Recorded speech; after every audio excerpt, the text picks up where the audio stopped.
大輝議員，主席、局長，你無論喺處理國教事件，以至近期嘅學校鉛水事件，以至今次嘅 TSA 事件，你都係進退失據、甩甩漏漏。唔怪得社會好多人都覺得你唔係一個稱職嘅教育局長。請議員。主席，今次嘅 TSA 事件呢，涉及千多間中小學、幾十萬個學生，全城關注，事態嚴重。如果今次局長再有差池呢，我相信亦會令到全城嘅學生同埋家長呢對你口誅筆伐，同埋窮追猛打。主席，我個問題好簡單嘅啫。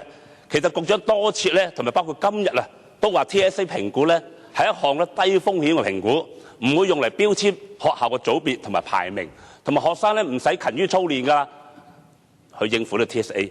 但好可惜，由於局長嘅信任程度低啊，公信力低啊，到目前為止好多家長同埋學校都係唔相信呢個講法。總之一句説話，就佢講咩都聽唔入耳，越聽呢就越不滿。所以我一個好問題好簡單啫。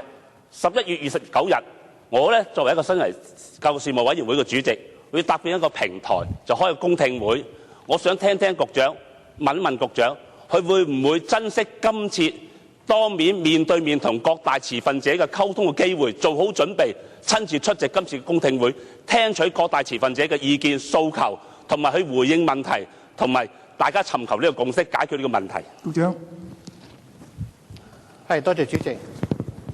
好可惜咧，就係定呢個日子嘅時候咧，我哋未有機會咧係之前商量。如果嗰個日子嗰個彈性大啲咧，就會好啲。